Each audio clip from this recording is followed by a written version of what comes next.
So glomerular diseases first primary glomerular, secondary glomerular diseases రా. So ఏంటంటే primary glomerular diseases kidney is the only predominant organ involve. Secondary occurs secondary to some systemic disease. So major manifestations of glomerular diseases, first increased hypercellularity of glomeruli, basement membrane thickening and hyalinization or sclerosis. So ఇవన్నీ types will study them in details కాబట్టి no need to discuss. So first increase cellularity or hyper cellularity is increase in number of cells in the glomerulus. So it is called proliferative because cells are proliferating. So it could be because of either endothelial cell proliferation, mesangial cell proliferation or parietal epithelial cell proliferation. So increased cell proliferation valla. Otherwise leukocytes infiltrate avadam valla kuda kaavachu. WBC is coming from elsewhere settling here. So formation of crescents. Crescent formation ఏంటంటే glomerular basement membrane weak అయిపోద్ది any disease ప్రాసెస్లో. So fibrin leak అయిపోద్ది, fibrinogen and fibrin. ఈ fibrin leak అవడం వల్ల leucocytes and parietal epithelial cells infiltrate అవి crescents form చేస్తాయి. Next second thing is basement membrane thickening. నీకు basement membrane itself thick అవ్వచ్చు డయాబెటిక్ గ్లోమరులర్ స్క్లెరోసిస్లో, లేకపోతే నీకు ఇమ్యూన్ కాంప్లెక్స్ డెపోజిషన్ వల్ల గ్రాన్యూల్స్ లాగా గ్రాన్యులర్ డిపాజిట్స్ నీకు అది థిక్నింగ్లో అపియర్ అవ్వచ్చు. హైలనోసిస్ అండ్ స్క్లెరోసిస్. హైలనోసిస్ అంటే పింక్ ఎక్స్ట్రా సెల్యులర్ మెటీరియల్ కదా. So it is homogeneous eosinophilic accumulation of plasma proteins. Hyalinosis అంటే ప్లాస్మా ప్రోటీన్స్ వల్ల అని గుర్తుపెట్టుకో. అండ్ స్క్లెరోసిస్ అంటే ECM extracellular matrix collagen. Fibrosis అంటే స్క్లెరోసిస్ అంటాం కదా, ఈసీఎం డెపోజిషన్ వల్ల స్క్లెరోసిస్ అని చెప్తాం అంతే. సో ఇంజరీ వస్తే ఇవి అడాప్టేషన్స్. సో ఇంజరీ ఎలా వస్తుంది అంటే ఫస్ట్ నీకు కాంప్లెక్స్ డిపోజిషన్ అవ్వచ్చు గ్లోమరులైలో, లేకపోతే within the glomeruli fixed antigens ఉంటాయి కొలాజన్ లాగా. సో దానికి అగేన్స్ట్ యాంటీబాడీస్ ఫామ్ అవ్వచ్చు, లేకపోతే యాంటీజెన్స్ నువ్వే ప్లాంట్ చేయొచ్చు. Next circulating complexes. నీకు type 3 hyper sensitivity because immune కాంప్లెక్సే డిపాజిట్ అయిపోతుంది కాబట్టి. So antibodies glomerular constituents antibodies glomerular constituents అనేం కాదు, anything they can be formed against and they can settle in the glomerulus. So ఇప్పుడు నీకు antigens endogenous అవ్వచ్చు like autoimmune diseases, SLE. ఎక్సోజినస్ అవ్వచ్చు PST అని అంటే స్ట్రెప్టోకోకై, లేకపోతే హెపటైటిస్ బిఎన్సి, లేకపోతే ట్రెపనీమా, లేకపోతే plasmodium, whatever tumour etcetera. So ఏమవుతుందంటే first antigen antibody complexes form అవుతాయి. They are formed in the circulation. అవి కిడ్నీలో ఫిల్ట్రేషన్కి వచ్చినప్పుడు they trapped in the glomeruli, they produce injury. Injury ఎలా వస్తుంది అంటే they either activate complement or they recruit డబ్ల్యూబీసీస్. సో అక్కడికి వచ్చేసి ఇంజరీ వస్తుంది. సో మార్ఫాలజీ ఏంటంటే ఫస్ట్ నీకు ప్రొలిఫరేషన్ ఆఫ్ సెల్స్ వస్తుంది, హైపర్ సెల్యులారిటీ వస్తుంది, అండ్ ఆల్సో లూకోసిటిక్ ఇన్ఫిల్ట్రేట్స్ ఇవన్నీ. అండ్ నెక్స్ట్ ఎలక్ట్రాన్ మైక్రోస్కోపీ ఏంటంటే మెసాంజియల్ డిపాజిట్స్ అలా రావచ్చు అని. సబ్ ఎపిథీలియల్ డిపాజిట్స్ రావచ్చు, సబ్ ఎండోథీలియల్ డిపాజిట్స్ రావచ్చు, లేకపోతే నీకు మెసాంజియల్ డిపాజిట్స్ రావచ్చు, ఎనీ 3. సో ఇమ్యూనోఫ్లరెసెన్స్ చేసుకుంటూ అప్పుడు నీకు లంపీ బంపీ డిపాజిట్స్ అని దీన్నే పెథాలజిస్ట్ డిస్క్రైబ్ చేస్తారు, గ్రాన్యులర్గా వస్తుంది కాబట్టి. Next factors that determine localisation. ఇప్పుడు నీకు ఇది గ్లోమరులర్ బేస్మెంట్ మెంబ్రేన్, ఎండోథీలియంలో ఎప్పుడైనా నెగిటివ్ ఛార్జ్ ఉంటుందిరా. సో నీకు బ్లడ్ నుంచి ఇలా వస్తుంది ఎపిథీలియం మీదకి. సో హైలీ యానియానిక్ మాలిక్యూల్స్ అనుకో సబ్ ఎండోథీలియల్ డిపాజిట్సే ఉంటాయి. అదే నీకు హైలీ క్యాటియానిక్ అంటే దే కెన్ క్రాస్ కదా. సో అందుకని నీకు ఇవి దే అపియర్ సబ్ ఎపిథీలియల్లీ. న్యూట్రల్ అంటే మిసాంజియంలో ఉండిపోద్ది. నెక్స్ట్ మాలిక్యులర్ సైజ్ కూడా లార్జ్ కాంప్లెక్సెస్ అయితే ఇమ్యూన్ సిస్టమ్ రిమూవ్ చేసేస్తుంది. మీడియం సైజ్డ్ యాంటీజెన్ ఎక్సెస్ అంటే most pathogenic. Next in situ antibodies can also be formed against the fixed antigens. Examples ఏంటంటే Goodpasture syndrome. So basically నీకు కిడ్నీలో extracellular మేట్రిక్స్లో you have collagen. So type 4 collagen glomerular basement మెంబ్రేన్లో దాన్ని α3 chain. So ఏమైనా conformational change ఉందనుకో, it acts as an antigen, it induces autoimmunity, దానివల్ల anti glomerular basement membrane antibodies form అవుతాయి. ఈ యాంటీబాడీస్ కిడ్నీలోనే కాకుండా లంగ్లో ఉన్న బేస్మెంట్ ఆల్వియోలర్ బేస్మెంట్ మెంబ్రేన్తో క్రాస్ రియాక్ట్ అవుతాయి. సో నీకు బ్లీడింగ్ వస్తుంది. So haematuria with haemoptysis, Goodpasture syndrome. Next is Masugi nephritis or nephrotoxic nephritis. ఏంటంటే ర్యాట్ కిడ్నీ తీసుకుని ర్యాబిట్లో పెడతావు టిష్యూ. సో నీకు యాంటీబాడీస్ అగేన్స్ట్ ర్యాట్ కిడ్నీ వస్తాయి. సో యాంటీబాడీస్ తీసుకొని మళ్ళీ ర్యాట్లోకి ఇంజెక్ట్ చేస్తావు. సో అప్పుడు ఏంటి ర్యాట్లో కిడ్నీస్ ఫిక్స్డ్, దానికి అగేన్స్ట్ యాంటీబాడీస్ ప్లాంట్ చేస్తున్నావు నువ్వు. సో నీకు టోటల్ గ్లోమరులర్ స్క్లెరోసిస్ వచ్చేస్తుంది. So it aggravates the glomerular damage. So నీకు ఈ రెండింటిలోనూ లీనియర్ ఇమ్యూనోఫ్లరెసెన్స్ వస్తుంది అంతే. Next in situ antibodies against planted antigens.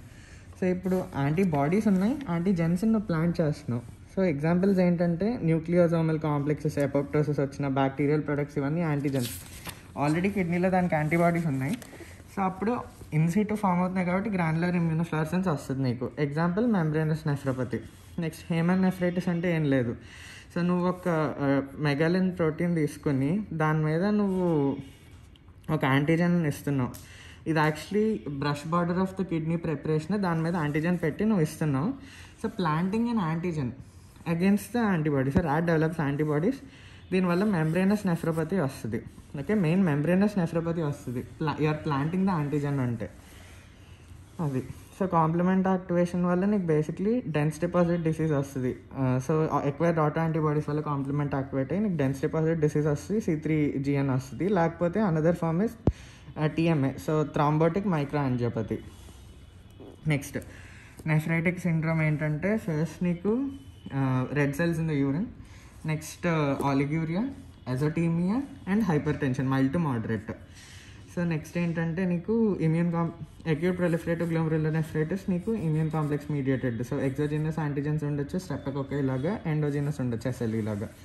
So first post streptococcal glomerular nephritis first children effect అవుతారు 6 to 10 years ఆఫ్ ఏజ్. చిల్డ్రన్లో effect అయితే వాళ్ళకి ప్రోగ్నోసిస్ ఇస్ గుడ్.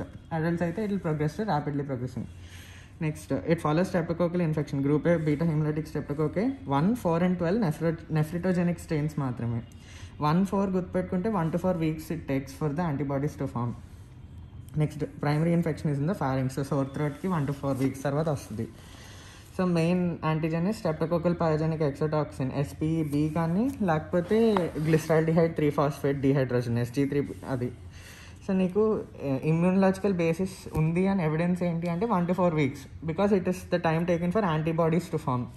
నెక్స్ట్ ఏంటంటే యాంటీబాడీస్ ఫామ్ అవ్వడానికి టైం పట్టింది. ఫామ్ అయినాయి అని చెప్పడానికి నువ్వు ఇవన్నీ చూడొచ్చు బ్లడ్లో, యాంటీస్ట్రెప్టోలైసిన్ కానీ, సో ఇవన్నీ నాడేస్ లేకపోతే DNAs ఇవన్నీ. Next hypo కాంప్లిమెంటీమియా.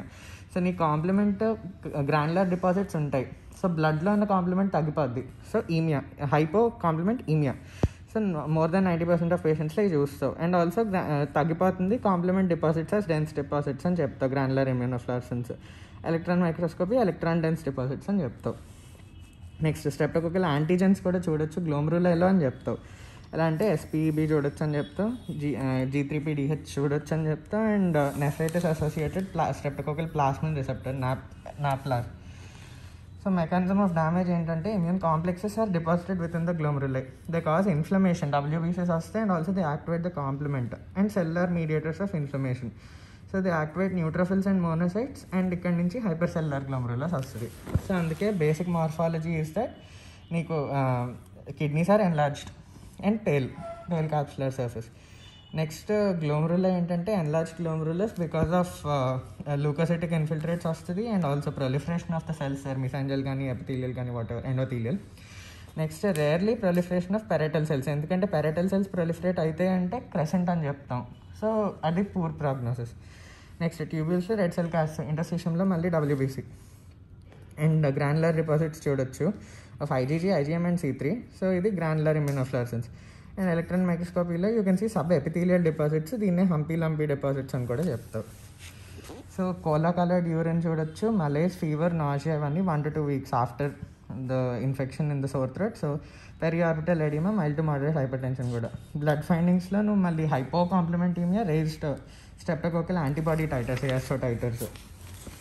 అండ్ యూరినరీ ఫైండింగ్స్లో నువ్వు మళ్ళీ ఆలిగ్యూరియా చూడొచ్చు, ప్రోటోన్యూరియా చూడొచ్చు, again haematuria, red cell cast in the urine.